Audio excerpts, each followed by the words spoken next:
Hey guys, Gab here, and I just wanted to ask you guys all something rather interesting.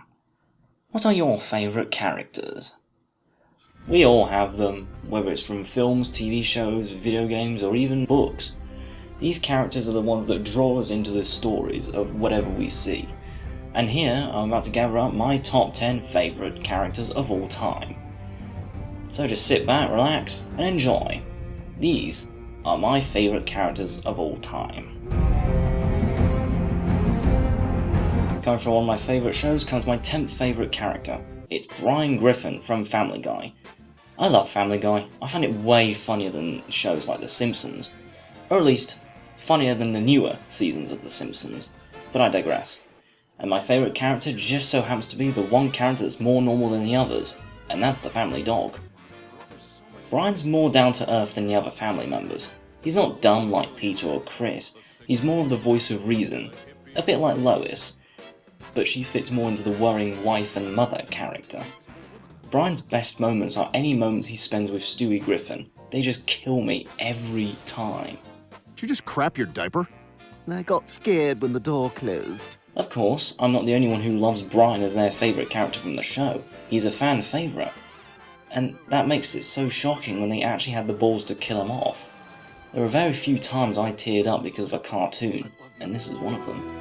But yeah, every fan was heartbroken during this scene. But thankfully, they brought him back in the next episode. A character so loved that he can come back to life in the next episode. What else can be said about him? He's my favourite part of one of my favourite shows.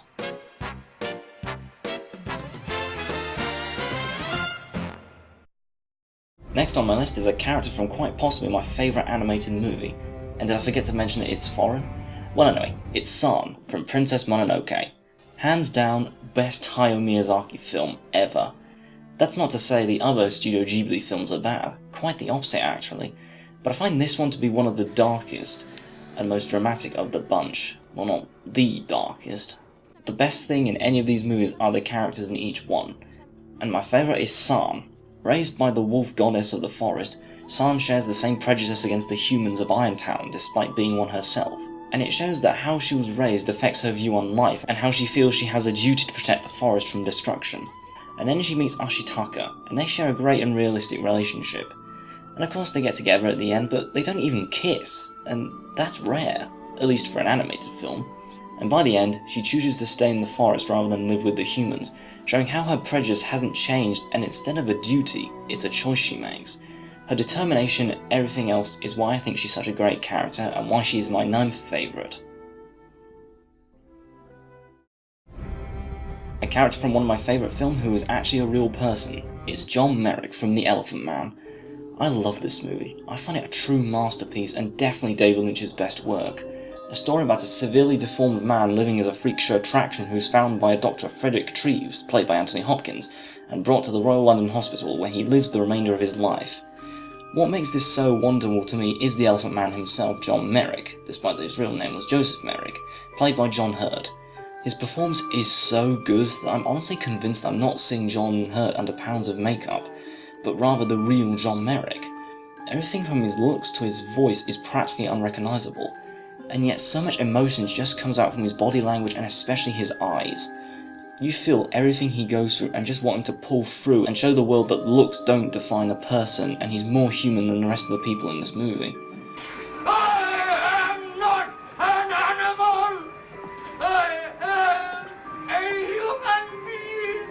Outstanding performance in my favourite movie, John Merrick is my 8th favourite character. A character from a recent animated movie, it's Queen Elsa from Disney's Frozen. This film totally blew me away with everything it had to offer: animation, atmosphere, songs, and of course wonderfully written characters, and my favourite is the Snow Queen herself. I consider her to be one of Disney's best written characters. She was born with powers to create snow and ice, and yet she doesn't know how to control it, forcing herself to live her whole childhood separated from her younger sister, Anna. Once she's made queen though, and the sisters reunite after so long, Anna tries to ask for Elsa's blessing so that Anna can get married with Hans, whom she just met that evening. Elsa refuses and accidentally reveals her power to the kingdom, forcing her to flee. She doesn't do this because she wants to. She does this because she wants to protect her loved ones from herself. and it's that kind of love that makes her so wonderful. And seeing her starting to discover her powers during her song sequence Let It Go is just so amazing to watch, especially for her passion about it. Idina Menzel does an amazing job at voicing and singing as Elsa, and just like with John Merrick, you feel all she's going through, but what makes her great is the love she has for her sister, and it's that makes everything right at the end. What can I say? It's Elsa from Frozen. The cold never bothered me anyway.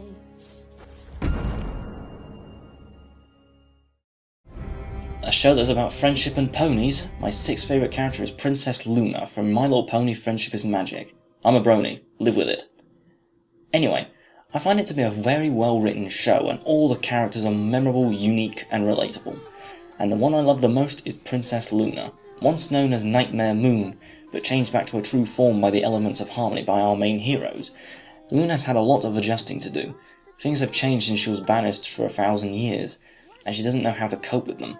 But thanks to Twilight Sparkle, she's able to make friends with everyone in Ponyville.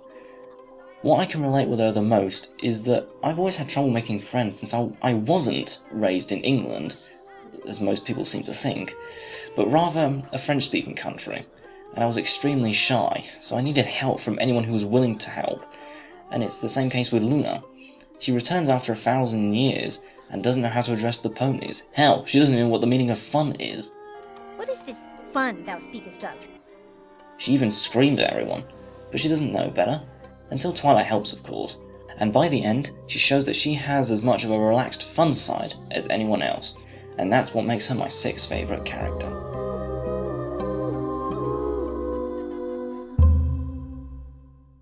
Here comes the inspiration of Nightmare Moon as one of my favourite villains of all time. It's Maleficent from Sleeping Beauty.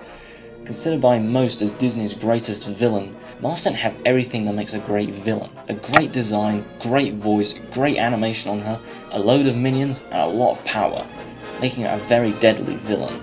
She lacks a strong motivation though, but everything else she has and does still stands out. She can wield lightning, create deadly forests of thorns, and can even turn into a very large fire-breathing dragon in one of Disney's best final battles ever.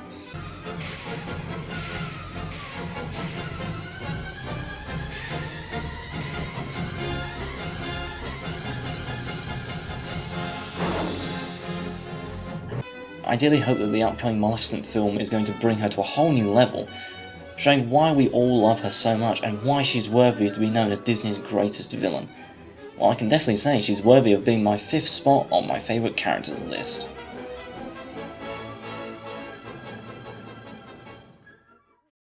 At number 4 comes a rather surprising choice coming from my favourite film franchise. It's Ahsoka Tano from Star Wars The Clone Wars. Surprising seeing as I adore the original trilogy and even really enjoyed the prequel trilogy, and yet I choose a character from the Clone Wars TV series. But I think Ahsoka is the first major character since Luke and Anakin Skywalker to have a lot of character development. She has got a backstory and even a decent relationship with some other characters such as Plo Koon and especially her master, Anakin. The two definitely share a strong bond as more than master and apprentice, but also as two siblings that really seem to care for one another in that sort of relationship. Ahsoka isn't a stereotypical damsel in distress, but rather a strong and agile Jedi who would never harm a living being unless she has no other choice. She has a kindness that's really hard not to like in her, and she of course goes through a lot, especially in the season 5 finale. And yet she never gives up, showing faith into the one whom she trusts the most, Anakin.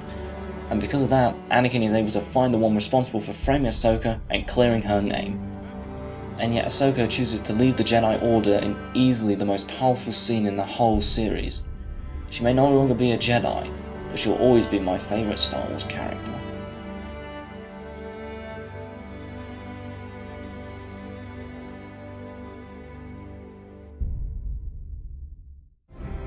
Talk about never judging solely by appearances. It's Hanako Ikazawa from the visual novel Katawa Soju. This is easily one of the most beautiful things I've ever played in my life. And just like the Elephant Man, the centre of it is that appearances don't define a person. And Hanako is easily the one that definitely shouldn't be judged because of that. Starting out as a shy outcast of a classic Yamaku because she doesn't socialise with anyone aside from Lily Sato, who's also a really amazing character.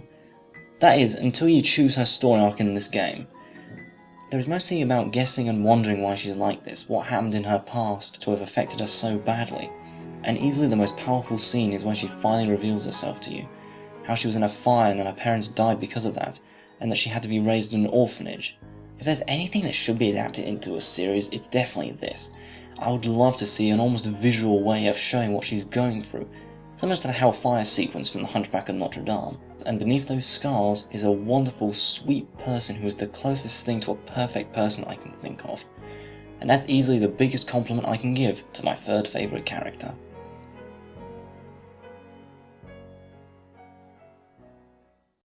My second favourite is one of the fiercest warriors and leaders out there.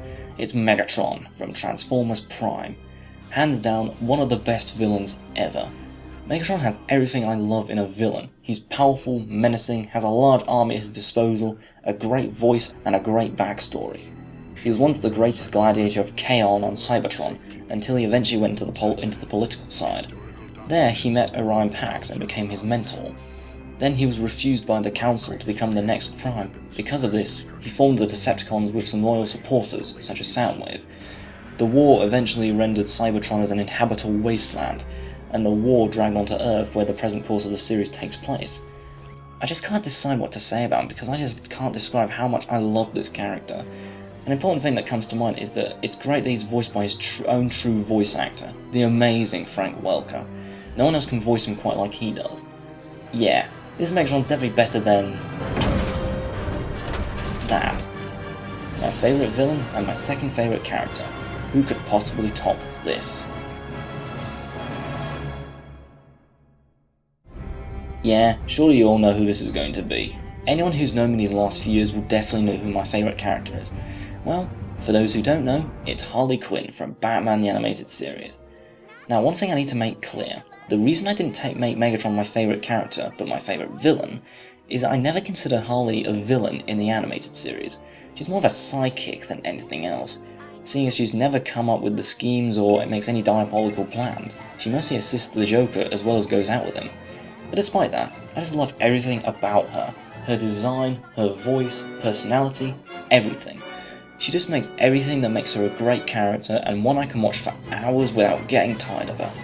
I don't want to drag on, so I'll just say she just seems like the perfect person I'd love to hang out with, and if that's not loving a character, I don't know what is. Harley Quinn, my number one favourite character of all time. And those are my top 10 favourite characters. Thank you for watching, and don't forget to subscribe to the channel and subscribe to all the other members of this group. Catch you all later.